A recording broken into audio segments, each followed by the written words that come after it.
Hola a todos, este es el canal de la enciclopedia. El libro que les explicaré en este episodio es ¿Cómo medirás tu vida? Este libro explica cómo ver y planificar nuestras vidas de manera más racional para lograr nuestra propia felicidad interior. Es un libro que nos ayuda a resolver problemas de planificación de la vida personal. Entonces, ¿cuál es el mayor éxito en nuestra vida? ¿Cómo evalúas tu propia vida? ¿Cómo encontrar una carrera que realmente ames y mantenerla? ¿Cómo gestionar las relaciones familiares mientras desarrollas tu carrera? Después de escuchar este programa, espero que todos puedan pensar seriamente en cómo administrar sus vidas con cuidado. En este libro, el autor comparte algunas de sus experiencias de vida, desde su sueño inicial de convertirse en editor del Wall Street Journal, hasta su posterior fracaso en el ámbito empresarial, su regreso a la escuela, el descubrimiento de su pasión por la educación y el enfrentamiento con la trágica noticia de su muerte. Cáncer. Vive fuerte y más. Combinó su propia experiencia con los resultados de investigaciones sobre gestión empresarial y discutió con nosotros cuestiones de planificación de la vida en palabras fáciles de entender. El autor enfatiza en el libro, encontrar lo que realmente amas es la raíz de la felicidad y espera que todas las personas puedan sentir lo importante que es pensar seriamente en la vida. Si desea conocer el secreto del éxito rápido en este libro, es posible que se sienta decepcionado. Porque el autor cree, hay 1000 definiciones de éxito a los ojos de 1000 personas. Nuestro mayor éxito en la vida no proviene de la evaluación de los demás, sino de una profunda satisfacción interior. Descubrir qué es lo más importante en tu vida es la clave para evaluar tu propia vida. Esto es lo que este libro realmente quiere decirnos. La característica más importante de este libro es que el autor combina hábilmente los resultados de la investigación sobre gestión empresarial con cuestiones de planificación de la vida. El autor cree que, además de ayudar a los directivos a resolver las crisis que enfrenta la empresa, la teoría de la gestión empresarial también puede utilizarse para la planificación de la vida personal, ya que puede ayudarnos a aclarar los estándares para medir el éxito, asignar racionalmente los recursos y así adoptar una estrategia. Vida feliz. En la portada de este libro podemos ver los nombres de 3 autores, Clayton Christensen, James Woolworth y Karen Dillon. De hecho, este libro tiene su origen en un influyente discurso pronunciado por el primer autor, el profesor Christensen, en la Harvard Business School. Este discurso se conoce como la lección más importante antes de graduarse de la Escuela de Negocios de Harvard. James, graduado de la Escuela de Negocios de Harvard, y Karen, editora de Harvard Business Review, escucharon este discurso en ese momento y quedaron conmovidos, por lo que se acercaron al profesor Christensen y trabajaron con él para completar este libro. De escritura. Al escribir este libro, a Christensen le acababan de diagnosticar linfoma y estaba soportando el dolor y el sufrimiento de la quimioterapia, pero aún así utilizó su fuerte voluntad para completar la creación de este libro. Después de explicar la información básica sobre este libro y el autor, explicaremos en detalle a continuación 3 aspectos: cómo encontrar una carrera que realmente ames, cómo persistir en una carrera que amas y cómo gestionar las relaciones familiares mientras desarrollas tu carrera. Contenido en el libro. Primera parte. Cómo encontrar una carrera que realmente ames. Cuando era joven, a mucha gente le preguntaban, ¿cuál es tu ideal? Algunas personas dicen que quieren ser escritores, otras quieren ser científicas, otras quieren ser atletas. Pero cuando crecemos, pocos de nosotros realmente seguimos las carreras que soñamos desde la infancia. Cuando dejamos escapar las carreras de nuestros sueños, ¿entendemos realmente el significado detrás de ellas? ¿O tal vez simplemente pensamos que estas profesiones parecen increíbles? Con respecto a este tema, el autor enfatiza la planificación estratégica en el libro y cree que las empresas tienen objetivos estratégicos corporativos y los individuos también deben tener objetivos estratégicos personales. Para encontrar una carrera que realmente ames y con la que puedas sentirte feliz, hay 3 preguntas que debes enfrentar una por una. El primero es el que realmente te motiva. Lo que más fácilmente pensamos, y probablemente lo que más utilizamos, son los incentivos financieros o materiales. En opinión del autor, los incentivos materiales solo funcionan en algunas ocasiones y no pueden conquistar el mundo. Por ejemplo, algunos talentos altamente educados no eligen trabajos bien remunerados, sino que eligen trabajar en organizaciones de bienestar público o organizaciones benéficas. Por poner otro ejemplo, muchos graduados de escuelas prestigiosas eligen enseñar en áreas difíciles, donde algunas personas creen que son más necesarios. Aunque no tienen altos ingresos, tienen un fuerte sentido de satisfacción laboral. Ninguna de estas elecciones de vida puede explicarse por motivaciones materiales. El autor cree que los incentivos materiales pueden ser solo un factor fundamental de por qué realizamos un determinado trabajo. Además de los factores básicos, los verdaderos factores de motivación deben provenir del profundo amor e interés interior de las personas, es decir, de querer hacerlo desde el fondo de su corazón. Esta es la motivación que realmente merece nuestra atención. Hoy en día la gente se enfrenta a muchas presiones en la vida, tienen que comprar propiedades valiosas, ganarse la envidia de los demás, convertirse en el orgullo de sus padres, hacer realidad sus sueños largamente anhelados, etc. Los ingresos son importantes, pero si los ingresos son el primero incluso el único criterio para buscar empleo, entonces este trabajo es, en el mejor de los casos, solo su medio de vida y es poco probable que se convierta en la carrera que seguirá durante toda su vida. Un trabajo que realmente ames no debe limitarse a ganar dinero, sino que también debe estar en línea con tus valores, ser desafiante, capaz de ganar reconocimiento, desarrollar un sentido de responsabilidad y ayudar al crecimiento personal. Solo encontrando un trabajo que realmente ames podrás encontrar la felicidad en el trabajo. El segundo es cómo equilibrar una planificación cuidadosa con el azar. El autor propone aquí dos conceptos, estrategia cuidadosa y estrategia de contingencia. La llamada estrategia cuidadosa es un plan cuidadoso que se ha hecho antes de hacer algo, que también se puede decir que es una oportunidad anticipada, mientras que la llamada estrategia de emergencia es una medida temporal que se toma ante situaciones inesperadas. Oportunidades. Es muy difícil encontrar una carrera que no solo pueda motivarte sino que también satisfaga los factores básicos. Pocas personas encuentran el trabajo que más les convenga después de graduarse y pocas personas se dedican a una sola carrera a lo largo de su vida. Nuestra planificación de vida siempre está en un estado de entrelazamiento y ajuste de una estrategia cuidadosa y una estrategia de emergencia. Cuando la estrategia de emergencia demuestre ser efectiva, rápidamente se convertirá en una estrategia cuidadosa. En esta parte, el autor toma su propia carrera de búsqueda de empleo como ejemplo para compartir algunas ideas. El sueño del autor cuando era estudiante de primer año era convertirse en editor del Wall Street Journal. Esta fue su cuidadosa estrategia. Pero después de no poder postularse para un puesto de verano en este periódico, tuvo la oportunidad de realizar una pasantía en una empresa de consultoría. La empresa prometió algunos beneficios tentadores, por lo que decidió aceptar el trabajo temporalmente como estrategia de contingencia. Después de no poder iniciar su propio negocio, un encuentro casual lo llevó a regresar a la escuela y encontrar su amada carrera. En este proceso, podemos ver que el autor en realidad se está alejando cada vez más de su cuidadosa estrategia, mientras que la estrategia de emergencia ha ganado repetidamente ventaja y finalmente ha determinado la dirección de su vida. Por lo tanto, en el camino de la vida, el ajuste oportuno y flexible de las estrategias es en realidad una elección razonable y muy necesaria. De esta forma no te equivocarás demasiado y tomarás el menor número de desvíos posibles. En tercer lugar, ¿la estrategia que implementa es coherente con su objetivo final? En otras palabras, ¿lo que estás tratando de lograr es realmente lo que deseas? Esto suena ridículo, si no es lo que quiero, ¿por qué debería esforzarme? Pero la verdad suele ser muy absurda. El autor cree que la asignación de recursos es el punto más crítico en el proceso de formulación de estrategias. ¿Por qué tanta gente nunca realiza sus sueños? ¿Es porque sus sueños no son realistas o porque simplemente quieren algo a cambio de nada? Básicamente, se debe a que no están dispuestos a gastar suficiente tiempo, energía y dinero en las cosas que más importan, o invierten tiempo, energía y dinero en cosas equivocadas.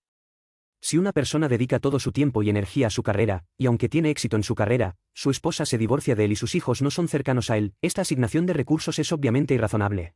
El autor cree que ya sea un país, una empresa o un individuo, a menudo es imposible evitar la tendencia de comportamiento de buscar el éxito y las ganancias rápidas. Siempre estamos más dispuestos a centrarnos en cosas que pueden generar rápidamente una sensación de logro. Pero ignorar aquellos proyectos que son beneficiosos para el desarrollo a largo plazo. El autor nos da un ejemplo, tomemos como ejemplo a los Estados Unidos, aunque todo el mundo sabe que las políticas de bienestar existentes, como el seguro médico y la seguridad social, están llenas de deficiencias, ningún miembro de la Cámara de Representantes ha propuesto una solución. Porque una vez que alguien propone reducir el bienestar, equivale a ofender a todos los votantes que pueden beneficiarse de políticas de alto bienestar, porque el costo de ser expulsado de una propuesta es algo que ninguno de ellos está dispuesto a soportar. Aunque muchas personas exitosas saben que la familia es lo más importante para ellos, acompañar a sus seres queridos y educar a los hijos es un proceso largo, por lo que dedican más tiempo a la promoción laboral y a ganar riqueza. En ese momento, los recursos que invirtieron no eran consistentes con sus objetivos estratégicos. Si no quieres ser esta persona, empieza ahora a descubrir qué es lo más importante y reasigna tus recursos. Depende de ti. Dicho esto, hagamos un resumen para todos. Para encontrar una carrera que te guste, debes afrontar y responder 3 preguntas. 1. ¿Cuáles son los factores impulsores? ¿Cuáles son los factores básicos y con qué propósito busca trabajo? 2. Manejar la relación entre estrategias cuidadosas y estrategias de emergencia, y saber cuándo ajustarlas y equilibrarlas. 3. Examinar que has invertido la alineación entre los recursos y los objetivos que deseas alcanzar garantiza que siempre estarás en el camino correcto. La segunda parte. A continuación te explicamos cómo persistir en la carrera que amas. Solo unos minutos de entusiasmo no pueden lograr nada bueno. Todo éxito en el mundo viene con preparación. Para una empresa, las metas son como faros. Al establecer metas claras, los gerentes alientan a los empleados a pensar en un solo lugar y trabajar duro en un solo lugar. El autor cree que los objetivos corporativos efectivos incluyen 3 componentes. Primero, el plan futuro, que es el esquema en la mente de los gerentes y empleados de en que se construirá la empresa. El segundo es el sentido de identificación de los empleados con el modelo. Solo cuando los objetivos de la empresa y los ideales laborales de los empleados sean coherentes, podrán participar activamente en el trabajo y salvaguardar conscientemente los intereses de la empresa. La tercera es la escala de medición. Una empresa de éxito suele establecer una escala que permite a los empleados evaluar claramente su trabajo. De esta manera, los empleados pueden consultar este criterio y recordarse siempre que deben avanzar hacia los objetivos corporativos. Los objetivos que determina una empresa no suceden por casualidad, sino después de pensar y planificar a largo plazo. La explicación del autor sobre los objetivos empresariales también se aplica a la planificación de la vida. Quienes lideran los movimientos de reforma social tienen objetivos muy claros y específicos. El objetivo de toda la vida de Mahatma Gandhi fue lograr la libertad, la igualdad y la independencia en la India a través del movimiento antibritánico de no violencia y no cooperación. El 28 de agosto de 1963, en el monumento a Lincoln en Washington, Martin Luther King, Jr., bajo el título «Tengo un sueño», propuso cambiar la discriminación racial y lograr el objetivo de hacer de Estados Unidos un país libre. Con metas, estamos un paso más cerca de la persona que queremos ser. Pero es innegable que en el proceso de alcanzar los objetivos también habrá algunas oportunidades y desafíos inesperados. ¿Debemos ceñirnos a los objetivos que nos fijamos al principio o ajustarlos a tiempo? Por un lado, esto pone a prueba nuestra paciencia y sabiduría, por otro, también depende de la naturaleza científica del objetivo en sí. En opinión del autor, en cada etapa del proceso de realización del proyecto futuro, uno debe hacerse esta pregunta: ¿quién quiero ser? Si un día descubres que la persona en el plano no es la persona que quieres ser, debes detenerte, reconsiderar y elegir, de lo contrario irás más y más por el camino equivocado. Pero una vez que determinas qué tipo de persona quieres ser, tienes que dar el 100% de perseverancia. Puede que no sea difícil determinar qué tipo de persona quieres ser. Lo realmente difícil es si puedes hacer todos los sacrificios para llegar a ser una persona así. Las tentaciones están por todas partes en la vida. Para aprobar un examen, algunos candidatos hicieron trampa en la sala de examen y fueron descalificados, algunos atletas utilizaron drogas ilegales para ganar medallas de oro, arruinando sus carreras.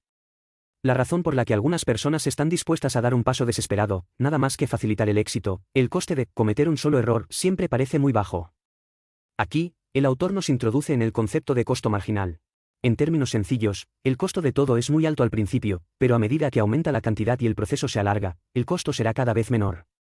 Por ejemplo, el coste de producir el primer teléfono móvil de Apple fue muy alto, pero cuando se produjo la unidad millonésima, el coste fue muy bajo. En opinión del autor, la trampa de este pensamiento es que impide que la gente vea el verdadero precio del comportamiento, solo por esta vez. Mucha gente piensa que aceptar un soborno solo una vez, hacer trampa solo una vez y evadir multas solo una vez no importa en absoluto, pero el problema es que después de la primera vez, habrá una segunda y una tercera. Una vez que empieces así te permites cometer errores, la escala de valores en tu corazón cambiará, los principios morales colapsarán y cometer un error equivale esencialmente a cometer múltiples errores. Por ello, el autor enfatiza en el libro que la destrucción humana no se produce en un instante, sino que es el resultado acumulativo de múltiples, únicas veces. En este libro, el autor nos cuenta la historia de un comerciante de 26 años que acumuló una deuda de $1.300 millones, lo que provocó el colapso del banco comercial británico Barings. Al principio solo cometió un error muy pequeño, pero para tapar este pequeño error solo pudo cometer más errores, como falsificar documentos, hacer declaraciones falsas, etc. Finalmente, fue condenado a 6 años y medio de prisión. En una entrevista, dijo que su motivación no era acumular riqueza sino perpetuar el éxito. Si pudiera prever ese resultado desde el principio, eventualmente perdería las cosas más importantes de su vida, la libertad, el matrimonio y la carrera. ¿Seguiría tomando esa decisión? El autor nos recuerda al final que la perseverancia es lo más importante en la vida. La alegría secreta que se obtiene al hacer una excepción una vez sin consecuencias adversas tentará a las personas a hacer excepciones una y otra vez, y eventualmente caerán en el abismo.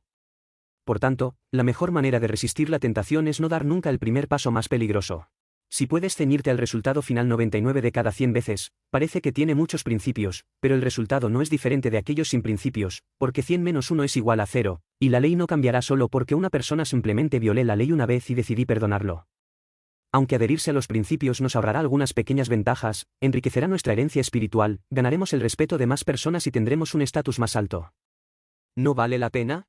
Para resumir brevemente, el autor cree que, ya sea una empresa o un individuo, para realmente persistir en una carrera que amas, debes concentrarte en lo que es realmente importante a partir de establecer objetivos claros.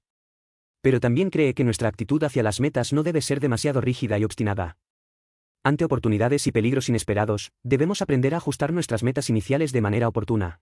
Sin embargo, una vez que determinamos lo que realmente queremos, no debe ser demasiado terco, persistir con reservas y nunca abandonar el éxito y la felicidad a largo plazo por beneficios inmediatos. La tercera parte. ¿Cómo gestionar las relaciones familiares mientras desarrollas tu carrera? El autor nos dice al comienzo de esta parte, el trabajo y la carrera nos brindan una sensación inmediata de logro, mientras que los miembros de la familia nos brindan una sensación de felicidad a largo plazo. Si desea convertirse en un hombre de negocios rico en muchos años, debe comenzar a invertir ahora, porque el dinero no irá automáticamente a su bolsillo. Si desea tener ricos recursos de red en el futuro, debe comenzar a operar ahora. Pero muchas personas no se dan cuenta de que la relación entre nosotros y nuestros cónyuges e hijos también requiere inversión y gestión. El autor cree que lo primero que hay que hacer para mantener una relación estrecha y duradera con la familia es invertir tiempo. Aquí, el autor nos habla de las teorías del dinero bueno y del dinero malo en la gestión empresarial, y es igualmente factible aplicarlas en nuestras vidas. Si solo gasta una pequeña cantidad de dinero, descubrirá que la dirección de su inversión es incorrecta y ajustará la dirección a tiempo. En este caso, lo que invirtió es buen dinero. Por el contrario, si invierte todo su dinero solo para descubrir que la estrategia original era fundamentalmente errónea, se trata de dinero malo. En la vida diaria, muchas personas suelen utilizar la frase, cuando esté libre, te compensaré el doble, como una evasión para nuestras familias. Si no podemos detener esta mala práctica a tiempo, nunca tendremos la oportunidad de invertir en nuestras emociones, y estas emociones son la verdadera fuente de nuestra felicidad. El autor cree que no ignore a las personas que más le importan en el mundo e invierta en ellas antes de que necesite esta relación. En segundo lugar, debes comprender las necesidades de tu amante. El autor cree que aclarar las necesidades de tu amante es la premisa y la base para establecer una buena relación con tu amante, y no debes partir únicamente de tus propias necesidades. Estamos comprometidos en uno de los trabajos más importantes de nuestras vidas, y es ser el cónyuge de otra persona. Mucha gente puede pensar que ser un buen marido significa mantener a la familia y ser una buena esposa significa cuidar de la familia. El autor cree que no se puede decir que esta comprensión sea completamente errónea, pero al menos es muy superficial y unilateral. Cuando un marido ve a su esposa con cara de enojo, su primera reacción siempre es que probablemente esté demasiado cansada y que debería ayudarla con algunas tareas del hogar. Pero en realidad lo que la esposa puede querer es solo un abrazo. El autor cree que la razón por la que muchos matrimonios basados en la dedicación desinteresada fracasan es porque solo dan a la otra parte lo que quieren dar, pero nunca consideran lo que la otra parte quiere. Nuevamente, usted necesita cultivar la capacidad de su hijo para tener éxito.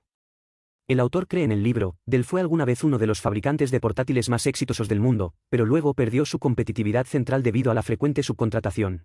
Para una empresa, las capacidades más importantes son 3 puntos, uno son los recursos, el otro es el proceso de solicitud y el tercero es la orientación al valor del comportamiento. Este modelo también se puede aplicar a la formación de los niños.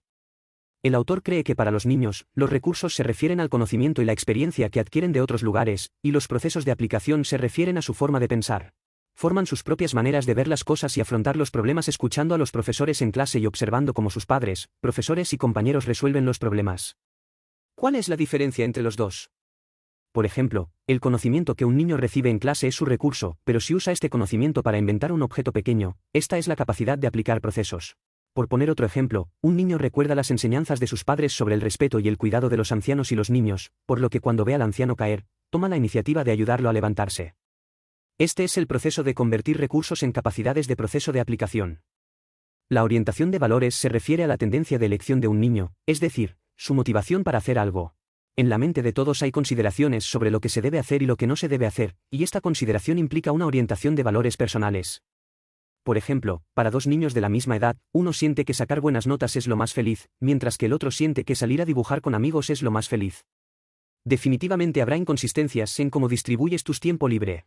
Volviendo a la experiencia de Dell, el autor cree que muchos padres ahora ocupados con el trabajo y deseosos de dar a sus hijos una ventaja competitiva a una edad temprana, han comenzado a subcontratar la tarea de criarlos. ¿Cómo subcontratar?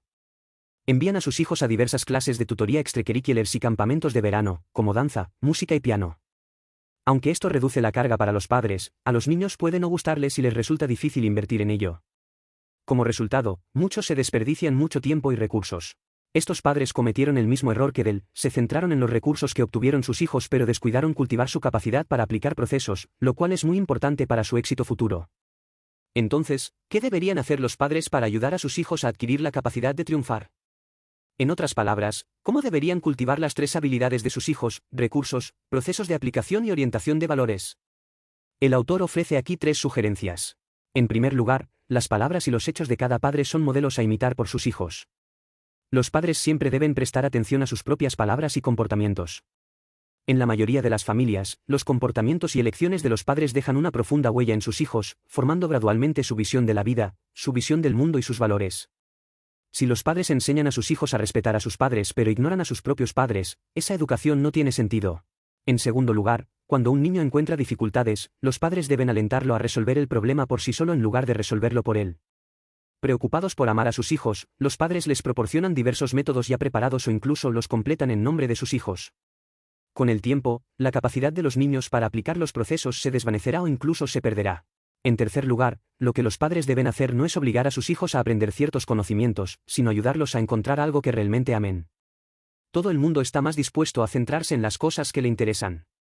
Los padres no pueden dar por sentado que los niños que aman las matemáticas tienen un futuro y que los niños que aman la pintura no están comprometidos con sus verdaderas carreras. Lo que los padres tienen que hacer es ayudar a sus hijos a crecer felices, en lugar de sofocar su naturaleza con normas mundanas. Acabamos de hablar de cómo gestionar bien las relaciones familiares. Es necesario invertir tiempo, satisfacer las necesidades emocionales de sus seres queridos y cultivar la capacidad de sus hijos para triunfar. De hecho, además de esto, también somos inseparables de un par de manos invisibles, la cultura familiar. La cultura corporativa es muy importante para el desarrollo de una empresa. Por ejemplo, si la cultura de una empresa es la integridad, entonces, independientemente de quién actúe como gerente, es poco probable que la empresa tenga una cultura de engaño y fraude. La cultura no se forma de la noche a la mañana, es la forma en que las personas trabajan juntas para lograr un objetivo común, es decir, también la orientación de valores de una empresa. El autor cree que esta teoría también se aplica a las relaciones familiares. Los padres no pueden quedarse con sus hijos para siempre para ayudarlos a tomar decisiones, por lo que cultivar las habilidades de sus hijos es su responsabilidad más importante. Ayudar a los niños a aumentar sus conocimientos es mucho menos importante que ayudarlos a formar valores correctos. Cuando ven a alguien robando, ¿piensan los niños que está bien o mal? ¿Cree que debería detenerlo, hacer la vista gorda o involucrarse? Todo esto involucra al gobernante de valores en la mente de los niños. ¿De dónde viene este gobernante? Proviene de la educación familiar. La cultura corporativa determina la orientación de valores de los empleados corporativos, y la cultura familiar también determina la orientación de valores de los miembros de la familia.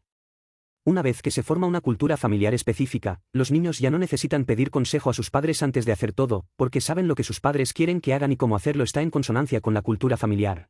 Si la cultura de su familia define el éxito como tener riqueza, sus hijos naturalmente pueden renunciar a sueños que no conduzcan a una ganancia financiera directa. Porque sabe que si este testarudo no podrá conseguir la aprobación de sus padres y la afirmación de la sociedad.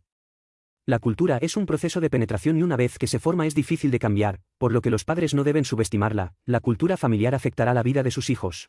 Esa es la última parte de este libro, resumámosla brevemente. El autor cree que mantener relaciones cercanas y duraderas con los miembros de la familia es la fuente de nuestra felicidad.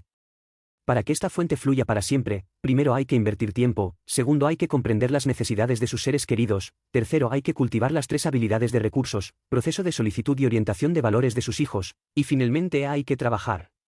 Es difícil construir un círculo virtuoso de cultura familiar. Ahora, repasemos los puntos clave de este libro. Primero, hablamos sobre cómo encontrar una carrera que realmente te guste. Necesitas saber qué es lo que realmente te motiva. Un salario generoso es solo el factor básico para que elijas un trabajo, pero no puede enamorarte de él. Es necesario hacer planes cuidadosos antes de solicitar un empleo, pero cuando se enfrenta a una oportunidad, es necesario saber elegir. También desea asegurarse de que sus esfuerzos estén alineados con sus objetivos. En segundo lugar, hablamos sobre cómo seguir con la carrera que realmente amas. Lo más difícil del mundo es la perseverancia. Una vez que se determina una meta y la meta es científica y razonable, siempre debes ceñirte a ella y no permitirte hacer excepciones sin principios. El peligro del pensamiento marginal de «solo por esta vez» es que no importa cuán pequeño sea el error, siempre que des el primer paso, definitivamente perderás lo más importante de tu vida. Finalmente, en cuanto a cómo gestionar las relaciones familiares mientras se desarrolla una carrera, el autor cree que se debe invertir más tiempo y energía en educar a los hijos y profundizar la relación con el cónyuge. Di no a la devoción desinteresada y ama a tus hijos y a tus seres queridos como ellos quieren ser amados. Evite la tragedia de la subcontratación, cultive conscientemente las habilidades que los niños necesitan para tener éxito en el futuro y no deje las responsabilidades de los padres en manos de instituciones de formación. Crear una cultura familiar y ayudar a los niños a formar orientaciones de comportamiento y valores correctas. Algunos dicen que estas son las 3 preguntas en la vida del autor Christensen cuando se enfrenta a la muerte. Como paciente de cáncer, su fuerza se mueve. Aunque no respondió directamente, ¿qué es el éxito?, nos inspiró entre líneas: no te dejes secuestrar por los estándares de éxito del mundo y encuentra lo que quieres hacer desde el fondo de tu corazón. Esta es una era en la que todo el mundo está deseoso de triunfar. Todos estamos deseosos de demostrar que tenemos éxito. Sin embargo, el mayor sentido de logro de una persona no proviene de la evaluación de los demás, sino de su deseo interior. Si todo el tiempo que pasas con tus hijos y seres queridos lo dedicas a trabajar, sin duda has perdido la parte más vigorosa de tu vida. Como mides tu vida, dedica mucho espacio a decirnos que no debemos ignorar a las personas más importantes de nuestras vidas y que también podríamos invertir tiempo y energía para profundizar la relación con los hijos de nuestro amante.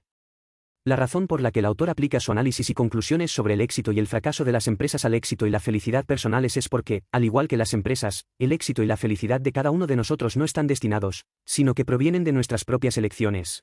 Ante todas las incertidumbres de la vida, la única solución es reconocer dónde estás y tener claro quién quieres ser cuando alcances cualquier objetivo. Este es el final de este programa. ¿Cuáles son sus diferentes opiniones al respecto? Bienvenido a dejar un mensaje para discutir con todos. Oye, si te gusta nuestro canal, suscríbete. Jaja, ¿recuerda que te gusta?